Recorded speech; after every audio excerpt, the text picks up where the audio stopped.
Hey guys, welcome back to Let's Play Medieval. Last time we defeated the Pumpkin King, and now we are ready to head to the Sleeping Village.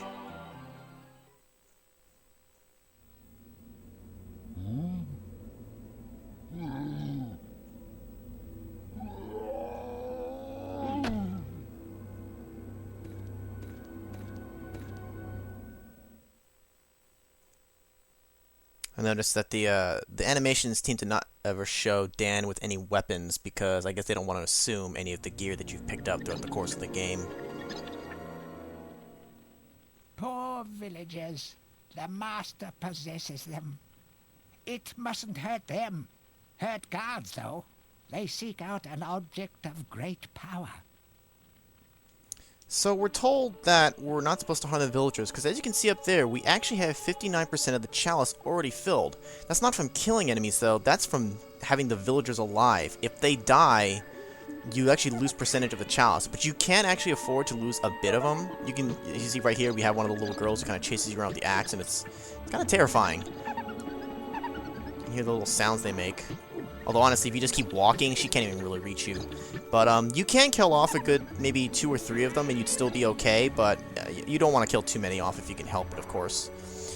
You're gonna find a lot of barrels here in this stage.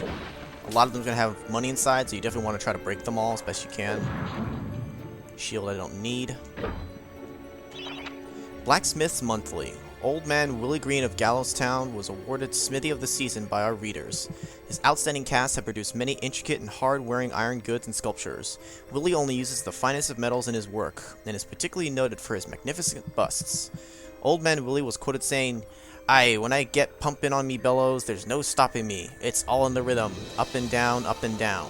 I've always been inspired by the stories of Stanier Ironhewer, the greatest smithy there ever was." So that kind of tells you that here you have this. If you just jump on the bellows, you actually can generate some heat, although it's not apparent immediately what this is for. You actually step inside and take a little bit of damage too, but we'll come back here later once we know what to do. And the little girls are going to be kind of just chasing us around. We'll just kind of avoid them for right now. So actually head inside the church now. A crucifix once stood here, but the mayor took it. Find a replacement and see how the church should really look. I'm not exactly sure why he took it, but we actually find out later on why he did that. We also got a healing well in there, but we'll maybe use that later. And actually, I do want to show off with the little girls. Either this one or the one down there. It would actually be better if I lost this one. So I'm going to try to lose it for just a quick sec here. Oh, leave me alone. So I want to show off. It's going to probably be following me anyways. What it's like when you actually attack them. Actually, you know, I'm going to use the hammer. I like how they go flying. Here's what happens if you hurt one. It says a good soul's been lost, and actually, it's kind of interesting. The little girls would just keep running back and forth, but you saw the second she went off screen, she despawned. You can actually just keep running back and forth, like here. She'll just kind of go here, and then she turns around. You can just go back and forth endlessly, so once she gets off screen, though, she disappears. And actually, up here, you can see up top there's a rune that's being held up by the fountain. We're actually going to need to get that. The rune key is held aloft by the flow of water from the fountain. You may have to wait for the next draught. And I like how we've paused it right as she's above to chop my head. And she hit me anyway. Well, we don't have to wait for the next draught. We can actually get that done ourselves. You just come down here and hit the switch. Closes the tube for the water. And for some reason when the water flow stops, it just spits it right up like that. So we can actually go get that now. And like I said, I did harm the little girl, but we can kill off a villager or two and it will be perfectly fine. I just wanted to show that. Let's get inside the library here. And I mentioned that because there actually is another guy in here who's kind of a pain if I try to read the books, so I'm actually going to kill him off. Because also you can see when he dies, he kind of explodes. You see his body parts, they just fall apart like that. The same happens to the other villager, the woman here, but I shouldn't have to really kill off any more of them. And actually, there are a ton of books in here. Normally, I've been reading the books. There are so many, and especially some of them are so long. I'm not going to bother reading them. If you want to read them, you can just pause the video. I'm just going to go through them really fast. And I'll also put in an annotation if you want to just skip ahead from this part.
Okay, so having assumed you read all that, we actually learned a couple of interesting things. We actually learned that it was those books say that Kenny Tim was the first to fall, and that we were the one who took out his second in command. But it's actually the reverse is completely true. And I also like how they poke fun at Dan, saying he has black hair, his steely gaze, and his square jaw, when we don't have any of that anymore.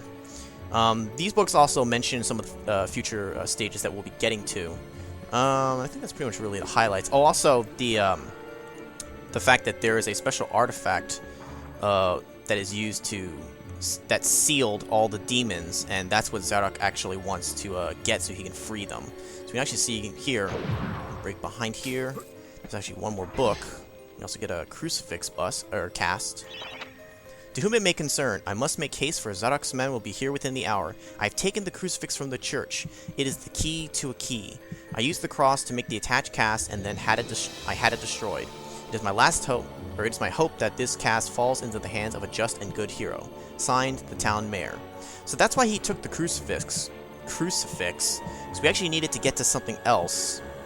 So now that we have that, we actually need to we have the mold, essentially, but we need something to fill it with. So we actually have to go elsewhere for that. Keep avoiding the little girls here. So again, here's the other villager, the woman. Just come on, say it. There you go. I like that. Then they go la la la la la. Anyways. Here, don't smash all the barrels right away, because we actually need it. You gotta push it right on here.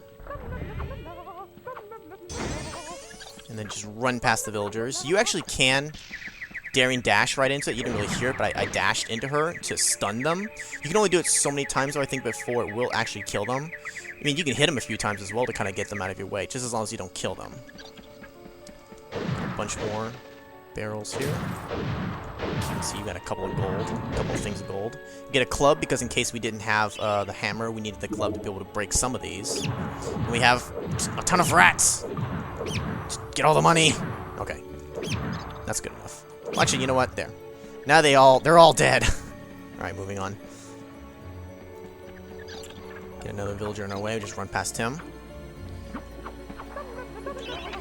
Bust of Mr. Shanks, landlord of the Troll's Head. To clean the statue, lower pedestal. I like his name, Mr. Shanks. That's a pretty awesome name. It's actually in the corner there, but to get to it, I need to break some of those barrels. So I actually want to try to carefully lead them away. If I can do that. There we go. There's also a villager trapped in there with it, but you can't really do much about that. So just kind of take the hit and run. So now we can open this up. Hit the switch. And it's kind of hard to see, but this pillar here up in the corner, it came down. Luckily we get some health back here from all the damage we've been taking.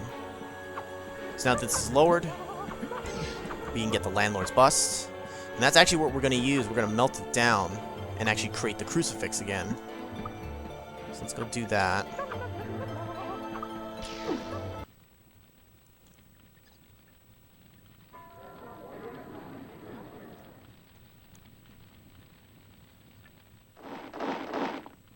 Hurry, comrades, tear this place apart.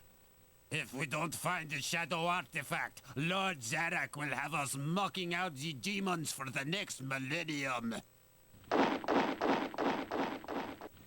Yes, comrade. I like their accents. Try to fire their muskets at me, but this is where we actually start getting some percentage from actually killing enemies. Kind of just get in their face and hammer them before they even have a chance to really take a shot. That really shoot you that much. And you'll actually notice too that the little girls have disappeared. I guess they were kind of nice, so they didn't want you to be able to accidentally hit the girls while you're trying to fight these guys. So they did at least do that for you. As far as I recall, the little girls should not respawn again. So let's go ahead and put the cast down. Use the bust. And unfortunately, there's no way to make this really go any faster. You kind of just keep heating it. It takes a while, but it will eventually work. I do kind of like these kind of puzzles, though, where it's like you have to actually interact with the environment. It's not just click buttons or hit a switch. Here you have to actually kind of do something. And you may not know what to do at first, at least until you read the books. There we go. Magically, the cast just disappears too, but whatever. So now we got the crucifix. So we can actually go put this back in the church now. Fill up our health a little bit while we're at it. Alright. Stand in front of here and use the... Oh, guess we gotta be on the ground for it. There we go. Magically, it opens up this hidden door. And you can see here we have a safe key, which somehow magically makes that door open. You know, there's no rhyme or reason behind that one. Dear Sir or Madam, on my travels across Gallowmere, I have come across many mysterious and enchanting finds. However, that which filled me with the deepest dread was the discovery of the tomb of the Shadow Demons. The key to their dank prison, the mysterious Shadow Artifact, is now in my possession. That dress-wearing bully boy Zadok will stop at nothing to retrieve this item. I fear that he already knows it is... I fear that already he knows that it is I who possesses it. Who possess it. Possess it. Yours fearfully, the town mayor. So that's why he did all this, because he has the Shadow Artifact, but he's trying to hide it from Zadok. We need to actually get it for ourselves, because we're going to need it. So now, we have the safe key, and we can go ahead and go over to here. If the camera will turn. Just another villager to avoid. We actually have some money and health file, and a health file over here, so I actually didn't really need to stand on the fountain, I suppose. Again, we'll just kind of avoid him.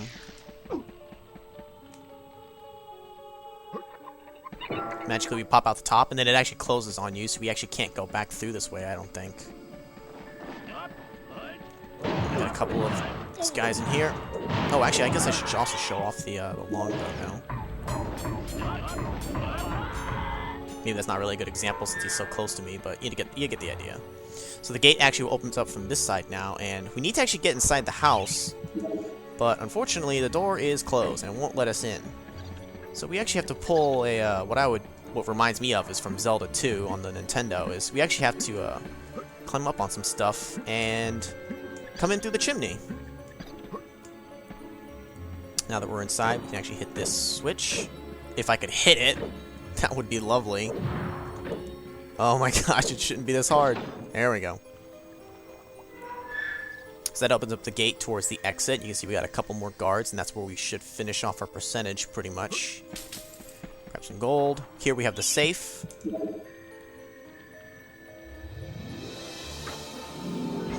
And the Shadow Artifact just pops out nice like that. We just grab it into our inventory. It just looks like a cut off hand. Now the front door's open. Head back through here. And we should have... It's going to cause a little bit of lag because there's so many of these guys here. I'm actually just going to take out my broadsword. Just hack away at them. There we go. Get 100%. I was actually kind of a little worried that I wasn't going to get 100%, but we did it. Even though we killed off 2 villagers. If I could read this book, that would be fantastic. Wow, you think it wouldn't be this hard. There we go. Instructions from Zadok to his guards. Capture that greedy profiteer, the town mayor. Take him to the asylum dungeons. Give the fat boy a good going over. Locate the Shadow Artifact. Bring me back something nice. Alright.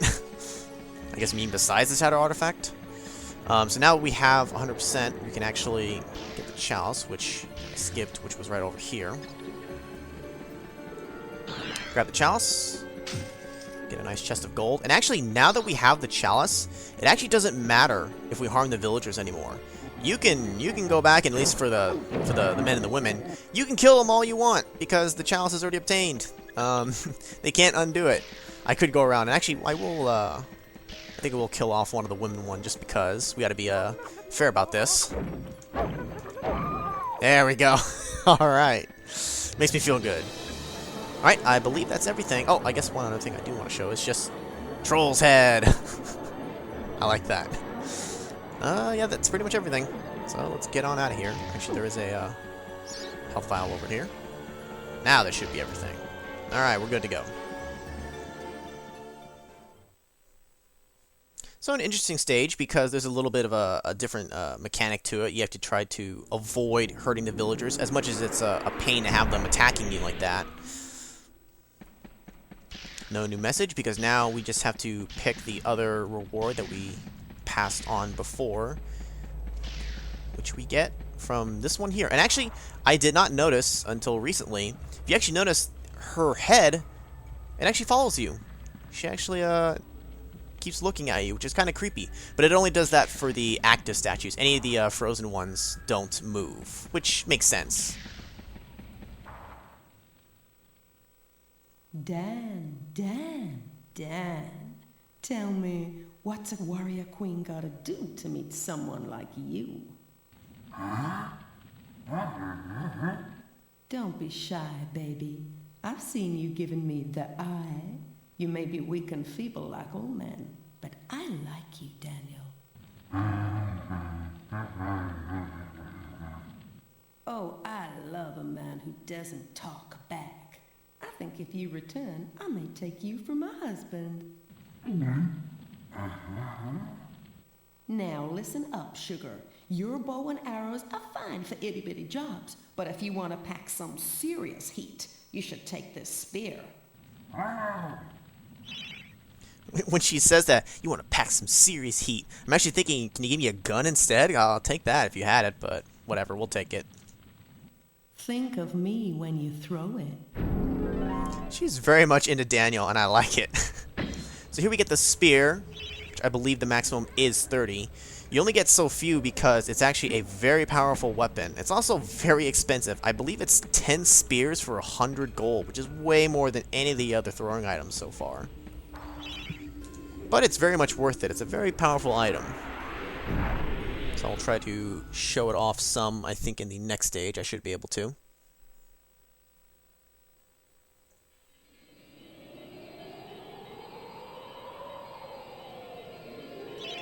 Go ahead and save our progress. This one was a bit longer than the other stages so far, but that's fine. So now that the Sleeping Village is done, in the next video we will head on to the Asylum grounds. So I'll see you then.